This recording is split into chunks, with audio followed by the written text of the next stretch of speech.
and more Zealots coming in right now, warping in to help with these Roaches and Zerglings. Those Zerglings going down very quickly, although Roaches are much stronger against Zealots, and more units coming up to reinforce this Protoss position, and this pylon is going to remain, so the Protoss player will be able to warp in units right outside of the Zerg player's base, so this could prove to be very, very troublesome, although the Zerg player coming out with his Zerglings and managing to snipe. And here come the Hydralisks. As mentioned, the Hydralisks are definitely a needed change into the Zerg army composition right now to counter this very strong Protoss build right now, although it looks like he is going to lose a lot of sentries and zealots here because these speedlings, as you can see, able to get such a quick surround on the Protoss player, although it appears that the Zerg player has gone into the negative, so apparently he did lose another Overlord somewhere. I did not catch where that was.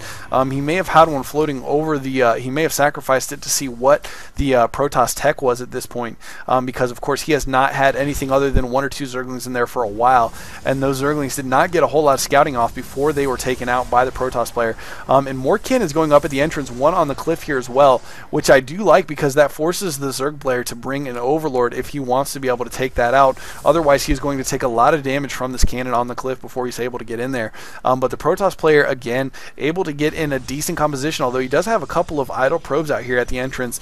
He should probably get those back on the mineral line. And it looks like ZpuX is once again going to try to go for the yellow minerals. And at this point, it looks like the game has evened out a little bit, and actually the little one taking a slight advantage on the economy. And the ZpuX is moving out his spine crawlers at this point, going to do a little bit of offensive spine crawler movement, it looks like, putting them out here in the right next to the Xel'Naga watchtower in preparation for taking this high yield base right here so that he can defend it with spine crawlers, and of course these Overlords laying down the creep so that he can move it out, because these spine crawlers cannot reroute themselves in the ground unless they are on top of creep, and actually when they are not on creep they slowly lose HP, so that is definitely not something that you want to do if you're a Zerg player. But anyways, it looks like the Zerg player does have a decent amount of drones mining on his bases, so the economy is pretty strong for both players at this point, and Aspire coming into the mix as well. So the Zerg player is going to once again have a pretty diverse army here, and it looks like he is trying to get a feel for what the Protoss has at the front of his base with a handful of Zerglings here, and those Zerglings are going to have to back up into the Xel'Naga watchtower because he does not have enough to take on the Protoss army right now, at least not at his base. And one Colossi coming out for the Protoss player at this point. He does have 2 2 robotics facilities, and researching the range upgrade for the Colossi. So the Colossi, once again, if you can get a few of those in number to back up your Zealot Stalker Sentry army, especially with that range upgrade, those those Colossi can just sit behind the front lines of the Protoss army and just rain down fire on the Zerg army. And with the splash damage they do, it just seems like all the Zerg ground just completely melts to these those combined fire of the Colossi splash damage lasers. But anyways, those are going to be very, very difficult to deal with. Typically what I like to do myself when I'm dealing with Colossi as a Zerg player is get a few Corruptors in the mix so those Corruptors can focus fire down the Colossi, because again they are so tall that they can actually be hit by air and ground units. So that is definitely something that can be helpful if you're dealing with a large amount of Colossi, which there are currently 3 out, and with 2 robotics facilities I would expect him, yeah, he does have 2 more building right now, I would expect him to continue to produce Colossi because they are so effective against the Zerg army. And looking at the production overlay, we can see that the Zerg player has started to get Corruptors, which again is a very, very good counter against these Colossi. He does have 5 producing right now, so it looks like he will be somewhat prepared to take on these Colossi along with the Protoss army. And this Protoss army is a little light on sentries. Typically I like to see a lot of sentries, or at least a decent amount to throw down force fields. I've seen some great Zerg players absolutely dominate, or some great Protoss players absolutely dominate pretty much anything in their path by properly using force field. It's just such a powerful ability, and this Zerg player is going to have to move on against these. Actually, this is a great strategy. The little one pulling his Colossi up onto the high ground so that they cannot be hit by the ground, although these Corruptors moving in are going to be able to do a lot of damage against these Colossi. And actually you can see he has gone down to 2 Colossi. The combined fire of these Hydralisks and Corruptors have taken these Colossi down rather quickly, and it looks like the little one again going to lose most of his army, and he is once again in a very bad position. And actually the Overlord here dropping off some Zerglings into his base. I did not catch him dropping these off. Not a whole lot of Zerglings, but it looks like they were able to do a little bit of damage and force the little one to divert his attention from the attack that he was going for on the front lines here. And it looks like these corruptors moving out. I'm not sure exactly what he's going to try to accomplish with these corruptors, other than possibly casting corruption on some of these buildings to prevent them from producing more units.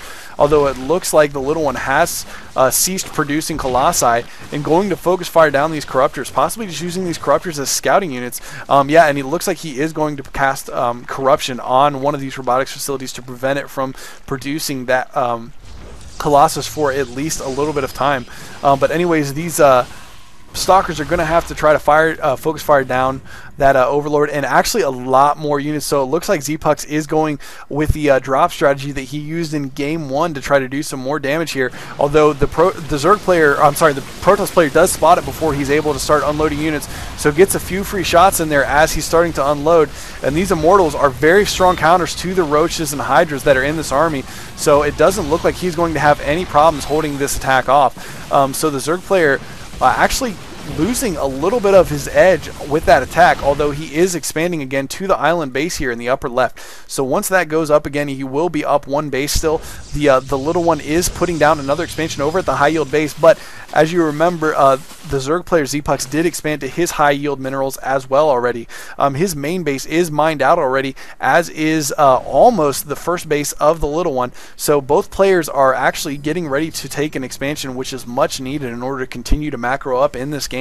And it looks like the Zerg player ZpuX is going to stick with his primarily Roach and Hydra build at this point. And at this point, he is continuing to build more and more Roaches, as you can see on the production overlay. One more Colossus coming out for the Protoss player as well. And if we look at the income right now, you can see that the Zerg player does have a pretty significant advantage, although a very, very strong Protoss army coming out against these Zerg players.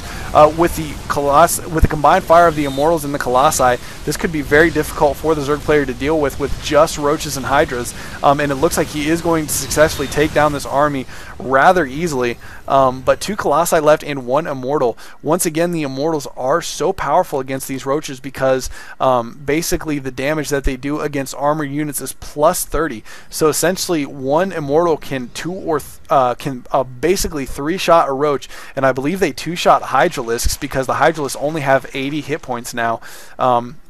But the Protoss player, the little one, does get this expansion up and running, although the Zerg player going to move in here and try to snipe that Nexus, and he may be able to get it before the Protoss player is able to defend it.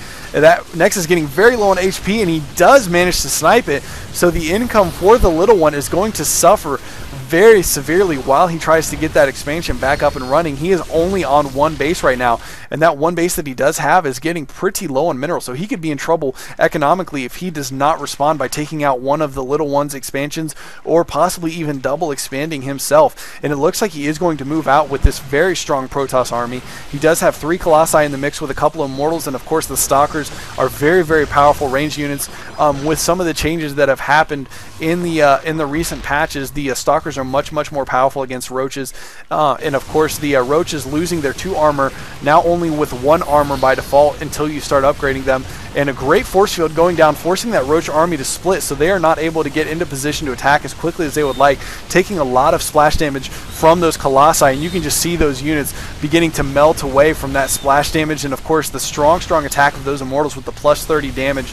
And he is going to be able to take out the high yield base. So the Protoss player, the little one, absolutely doing what he needs to do to get back in this game, taking out the high yield minerals, and he needs to take out another base probably while he's trying to get his high yield up and running right now, because as you can see, he is still behind economically, although not nearly as bad, and he is going to push up into the natural expansion of the Zerg player, which still has a decent amount of minerals in it, and there are a lot of Roaches here to defend, but again, Stalkers, and he is going to GG right now, not even going to bother to play it out any further.